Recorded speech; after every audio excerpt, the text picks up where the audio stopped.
E aí pessoal, aqui é o Elias, professor de História de vocês. Estamos aqui para a gente dar continuidade à nossa discussão sobre a Idade Média, né? A gente já vem fazendo uma série de discussões aí sobre diversos aspectos do surgimento e formação da sociedade medieval. Falamos sobre o surgimento do Império Franco, né? do Império Carolíngio, a sua fragmentação, o surgimento da sociedade medieval, né? O processo de ruralização. Falando também sobre como é que se organiza a produção lá no interior dos feudos, né? O processo agrícola e as inovações que permitiram uma mudança na qualidade de vida da sociedade medieval. Tá? Então a gente já fez uma série de discussões extremamente importantes para poder entender esse período que a gente chama de Idade Média, é um período bastante longo, aí, aproximadamente 1000 anos. E aí hoje a gente vai falar em específico sobre a sociedade medieval, né? Os grupos que compõem essa sociedade. E a sociedade medieval ela possui ali, né, os seus grupos mais ou menos bem definidos e também grupos bastante restritos, né, no sentido de que não havia muita mobilidade social, né? Você não tinha ali uma mudança constante de indivíduos desses grupos, né? Então, quem nascia dentro do interior de um grupo social geralmente permanecia nesse grupo até o fim da sua vida, né? A não ser que algo realmente bastante, inesperado acontecesse, tá? Então, é muito importante vocês fazerem a leitura do capítulo todo, façam anotações tanto da aula como do livro e, claro, não deixem de enviar as dúvidas de vocês lá no Google Class, que aí a gente vai discutindo, vai tirando as dúvidas que forem ficando, tá? Vamos lá, para a gente poder seguir. Então, pessoal, a gente vai iniciar a nossa discussão partindo um pouco da visão, né, que a igreja ela vai ter sobre aquela própria sociedade medieval, porque é importante destacar que a Igreja Católica, durante a Idade Média, ela foi, né, ela concentrou em si um poder realmente bastante grande, né? Ela exercia uma influência muito grande em diversos aspectos dessa sociedade, principalmente, né, na vida social como um todo. Então, para a gente partir, a nossa discussão é fundamental a gente entender, então, como é que a igreja, né, como é que a igreja católica, ou como é que representantes da igreja percebiam essa sociedade medieval. E, claro, havia uma busca de atrelar a característica dessa sociedade medieval a uma visão religiosa. E é isso que a gente vai ver aqui nesse trecho que é extraído aqui de um discurso aqui do Adalberon, né, de Laon, que era um cardeal, tal, bispo. Ele vai explicar aqui, né, caracterizar essa sociedade dentro de uma perspectiva extremamente religiosa e que fundamentava e justificava essa divisão social e também vamos dizer assim, a imobilidade, né, dentro desses grupos sociais. Tá? Então, o que é que o Adalberon ele vai trazer para a gente? Olha o que ele diz. O domínio da fé é uno, né, quer dizer, único, mas há um triplo estatuto na ordem. A lei humana impõe duas condições. O nobre e o servo não estão submetidos ao mesmo regime. Os guerreiros, no caso, os nobres, né, são protetores das igrejas. Eles defendem os poderosos e os fracos. Protegem todo mundo, inclusive a si próprios. Os servos, por sua vez, têm outra condição. Esta raça de infelizes não tem nada sem sofrimento. Fornecer a todos alimento e vestimenta, eis a função do servo. A casa de Deus, que parece uma, é portanto tripla. Uns rezam, outros combatem e outros trabalham. Todos os três formam um conjunto e não se separam. A obra de uns permite o trabalho dos outros dois, e cada qual, por sua vez, presta seu apoio aos outros. Então, o que o Adalberon ele tá colocando? Justamente essa ideia, né, de que havia uma ordem definida, né, enfim, de maneira geral, pela própria composição, né, do mundo. Então, a obra de Deus ela seria dividida aí nesses três patamares. Os que trabalham, né, seriam aí os servos, os que rezam, que seria principalmente o clero, né, o clero católico nesse caso, e os que combatem, que são os os nobres, os cavaleiros, guerreiros, né? Que são características da Idade Média. Então, na perspectiva dessa visão religiosa, a sociedade medieval, quer dizer, a sociedade cristã, né? Porque aqui é importante entender que a sociedade medieval ela vai ser identificada como a sociedade cristã. Ela seria então, ela é única, né? No sentido de que ela é unida, mas no seu interior há uma divisão, que é essa divisão em três grandes grupos: os que rezam, os que combatem e os que trabalham. Então, clero, nobreza e os servos. Essa visão religiosa ela predomina, né? E ela justificava, de certa forma, essa condição da Idade Média. Então, a gente vai ver que havia essa ideia de que o clero, a nobreza e os servos eles tinham ali visões, funções específicas, na verdade, né, dentro dessa sociedade, e que essas funções elas eram determinadas, né, claro, pela ordem divina, não apenas pela desigualdade social que existia, mas pela ordem divina, né? Então as coisas eram do jeito que eram porque Deus o assim quis, tá? E isso então reflete o quê? A forma como a igreja ela percebia essa sociedade. Né? A sociedade medieval ela era explicada dessa forma, né? A partir de um fundamento teológico, né? Uma explicação religiosa para essas divisões sociais. Os historiadores, pessoal, na verdade preferem, né? Recentemente a gente tem preferido muito mais a utilização, né? da divisão entre leigos e clérigos. Né? Assim, a sociedade medieval ela seria composta entre leigos e clérigos. Leigos seria um grupo que compõe todos aqueles que não estão diretamente atrelados ou vinculados à Igreja Católica. E os clérigos seriam todos aqueles que estão diretamente ligados a essa instituição extremamente poderosa que era a Igreja lá na Idade Média. Então, essa divisão leigos e clérigos, diferente da divisão anterior ali proposta pela Igreja, que é uma divisão que obedece a um fundamento teológico, a ideia dessa divisão entre leigos e clérigos é basear-se no papel mesmo que o indivíduo ele vai exercer dentro da comunidade cristã, dentro da sociedade medieval. Então a gente vai pensar aqui que quando a gente fala de leigos, nós estamos incluindo aí senhores, né, os nobres, os servos, camponeses dos mais diversos tipos, trabalhadores urbanos, enfim. Então todos aqueles que eram que não estavam aí atrelados à igreja, né, especificamente, tá? Então, olha só, aqui a gente pode destacar duas grandes categorias: os leigos do meio rural e os leigos no caso das cidades, tá? Então aqui a gente vai comentar sobre alguns desses aí. Então vejam só, os leigos no meio rural a gente pode primeiro dividir aqui em dois grandes grupos. Primeiro, o grupo composto pelos nobres, pelos grandes senhores e pelos pequenos senhores também, enfim, pela aristocracia, né, pela cavalaria e tudo mais. E o segundo grupo sendo composto principalmente pelos camponeses. Camponeses podendo ser divididos aqui, vamos botar em três grandes grupos. Os servos, né, que são de certa forma a maioria que vivem no campo. A gente vai ter os vilões, que eram camponeses que tinham alguma propriedade menores, e os escravizados, que existiam em um número bastante reduzido.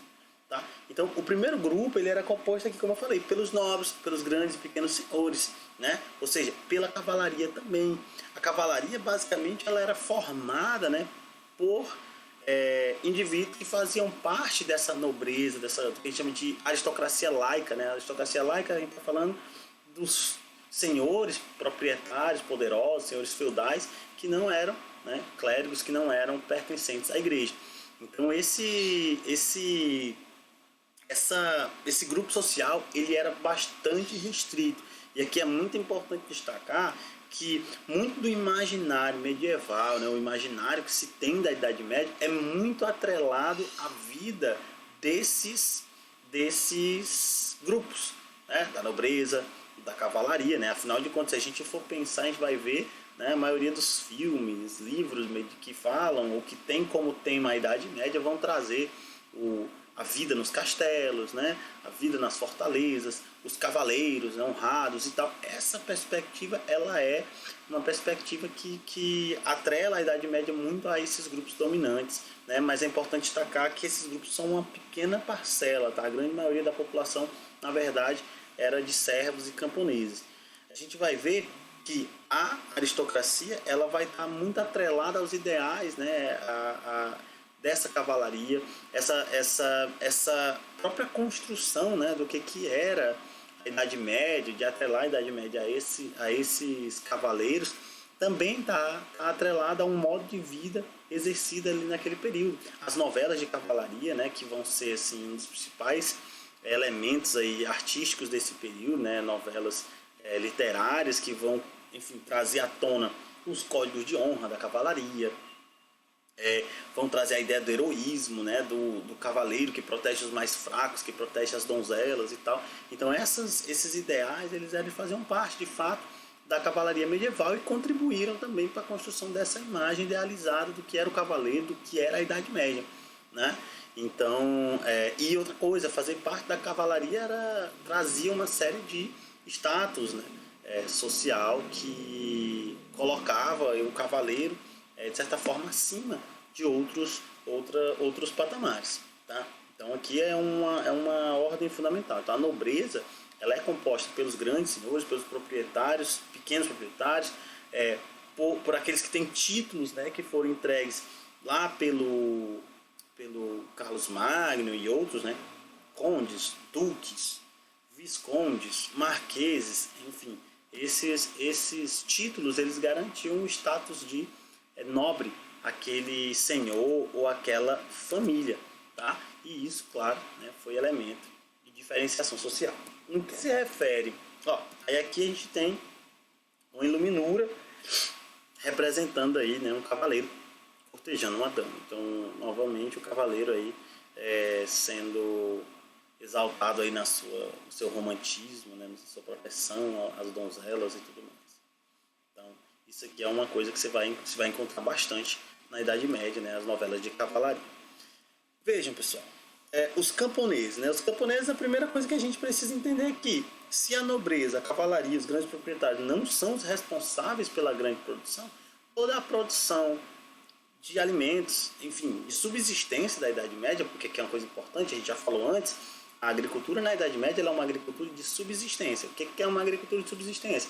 É uma agricultura que ela é voltada para a manutenção, né, daquela comunidade. Então, basicamente, o que se plantava na Idade Média era para comer, né, para se sustentar. Claro que o que sobrava, né, os excedentes, aí sim havia uma comercialização, uma troca e tudo mais. Mas, de maneira geral, a agricultura ela tinha o objetivo de sustentar aquela comunidade. E essa agricultura, ela era, claro, né, realizada, essa atividade, principalmente pelos camponeses. Tanto os servos, como os vilões, como os escravizados. Então, olha só, os camponeses eles compunham aí mais ou menos aí o que seria o segundo grupo, né, de cristãos leigos, né? Então aí dentro daquela categoria você teria aí os leigos, né, leigos e clérigos. Então, olha só, esse grupo ele seria composto principalmente de servos e vilões, aí como eu falei, um número reduzido de escravizados, né? Havia sim ainda na Idade Média resquícios ainda da escravidão ainda do período romano, mas essa escravidão ela era bastante restrita, né? Não era uma coisa assim tão ampla como é o que vai acontecer lá na Idade Moderna, quando a gente vai ter o processo de escravização da África e tal, né? Mas até aqui a grande maior parte da força de trabalho era mesmo de servos.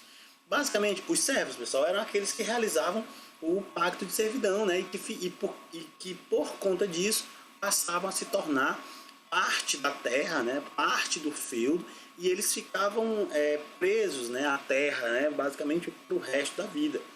Tá? Então esses servos, quando eles recebiam ali aquele feudo, aquele pequeno pedaço de terra onde eles podiam trabalhar, eles basicamente viveriam ali para sempre, né, até por toda a vida, e mesmo que houvesse mudança de senhor, né, naquela região, o servo ele não poderia ser retirado da sua terra, justamente por esse vínculo que se criava entre o servo e a terra, né? Então, olha só, o servo ele tinha uma série de obrigações, ou seja, deveres que ele necessariamente precisava cumprir, né, para, entre aspas, aí, honrar o pacto feito com os senhores, né, ao longo aí dos séculos. Então, basicamente, as obrigações dos servos eram as seguintes, né? A gente tem a corvéia, que era básica, né, e ela existiu basicamente em todos os feudos, né, que era uma obrigatoriedade de que o servo ele trabalhasse pelo menos 2 ou 3 vezes, né, na semana. Isso vai variar de feudo para feudo, tá? Mas basicamente o servo ele tinha que tirar alguns dias, 2 ou 3 dias, para trabalhar nas terras do Senhor. A gente viu lá naquele desenho do feudo, né, que havia a terra dos servos e havia a terra do Senhor, que era uma terra exclusiva, geralmente as melhores terras destinadas aos plantios, enfim, a produção que era destinada inteiramente ao Senhor. E aí os servos eles eram obrigados a trabalhar, né, 2 ou 3 vezes aí por semana nessas terras, claro, sem receber nenhum tipo de remuneração. Tá? Havia também a talha, pessoal. Ó, o servo ele deveria entregar ao Senhor 1/3 do que produzia no manso servil. Lembra que eu falei, haviam divisões no feudo. Tinha o manso servil, que era as terras dos servos, onde ficavam as terras dos servos, onde haviam pequenos lotes de terra onde esses servos trabalhavam. Havia o manso senhorial, que era onde ficavam as terras do Senhor, e havia o manso comum, que geralmente era a floresta, né, ali próxima do feudo, onde era possível tanto os servos quanto os senhores extrair madeiras, caçar, enfim, tá? Então, aquilo que era produzido na terra dos servos, né, obrigatoriamente deveria ser entregue, né, 1/3, 30% daquilo que fosse produzido deveria ser entregue aos senhores, né? Então, quer dizer, se ele produziu ali 100 quilos de batata, exemplo, 30 quilos de batata devem ser entregues ao Senhor como tributo, né, como uma obrigação. Tá? Havia também as banalidades. Né? As banalidades elas eram algo mais pontuais. Por quê? Porque elas não eram, nem sempre elas eram cobradas. Elas só eram cobradas se os servos utilizassem as ferramentas, vamos assim dizer, né, lá no feudo. Então, basicamente a banalidade ele era um tributo que era pago pelo uso desses equipamentos. O forno, né, se tivesse que assar algum tipo de grão, ou os celeiros, ou moinhos para poder moer e tal. Então, os equipamentos que eram utilizados no feudo, né, que claro, pertenciam aos senhores, e se os servos utilizassem, aí sim eles tinham que pagar essas banalidades, e aí, consequentemente, né, era descontado ali um valor em produção. E aqui é outra coisa importante, pessoal. Esses tributos eles são pagos em produção, não são pagos com dinheiro, né, como a gente conhece, são pagos com produção. Então tudo era 10% da produção, 30% da produção, 20% da produção e assim vai. Tá? Havia também um imposto, um tributo chamado de mão morta. O que é esse tributo? Basicamente ele era um tributo que era cobrado sobre os filhos de um servo falecido, né? Que basicamente dava a ele o direito de permanecer trabalhando na terra que era, né, ligada ao pai. Então basicamente um filho de um servo, quando o pai morria, para ele poder continuar trabalhando na terra e se manter lá, ele precisava pagar esse imposto ao senhor, tá? Que é a chamada mão morta. Tá? E aí, então, esses aqui são basicamente a força de trabalho de toda a sociedade medieval. São quem vão produzir, quem vão colher, né? Quem vão entregar e quem vão garantir, de certa forma, o sustento dos feudos. Tá? Em troca, né, o Senhor ele tem que dar proteção a esses servos e entregar a eles também esse pedaço de terra para que eles pudessem produzir. Tá? Os vilões, pessoal, eram camponeses. Né? Vilões não é porque eles eram maus, não. Tá? Vilões é porque eles viviam nas vilas. Tá? Essa é a ideia. Então, quem vivia na vila era um vilão. E aí, você vai ter esses vilões, eles tinham geralmente uma pequena propriedade de terra sua própria e aí conseguiam produzir ali alguma coisa de certa forma independentemente dos senhores, apesar de que muitas vezes esses vilões também poderiam, né,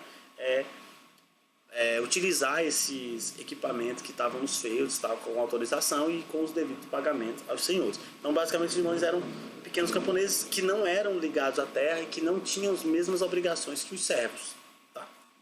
E aí, como eu falei, havia também um número reduzido de escravizados, uma pequena parcela, que basicamente trabalhava principalmente nas fortalezas, né? E aí você vai ter um número bastante pequeno desses escravizados, se comparado com o período anterior, lá do período romano, ou se comparado com o período posterior, que é o período da colonização da América. E aí a gente vai ver que utilização da mão de obra escravizada foi muito ampla. Tá? Então, basicamente, essa aqui de certa forma, os primeiros grupos aqui da Idade Média, né, que são fundamentais. Então, aqui, ó, a representação aí, né, uma iluminura, ó, mês de julho no calendário das riquíssimas horas do Duque de Berry, miniatura dos irmãos Limburgo do século XV. Então, aqui mostra aqui mais ou menos os servos, né, trabalhando aqui no campo, próximo à fortaleza, né, dos senhores. Eles estão trabalhando, realizando as obrigações fundamentais desses servos. Então é isso.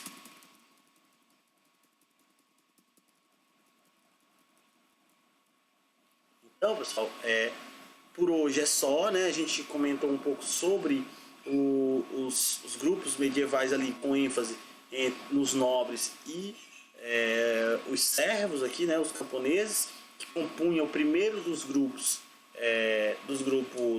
sociais dos leigos, né? Os leigos, lembra lá que são os leigos e os clérigos.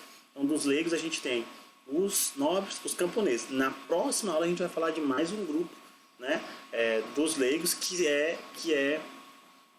são os moradores das cidades, e aí a gente começa a falar sobre o clero, né? E aí falar sobre os clérigos, sobre os diversas funções que existiam dentro da igreja, dentro dos grupos aí ligados à igreja católica, tá bom? Então, façam a leitura, dúvidas qualquer que surgir, manda lá no Google Class que eu vou responder e a gente vai dialogando, tá bom? Então, muito obrigado e até a próxima.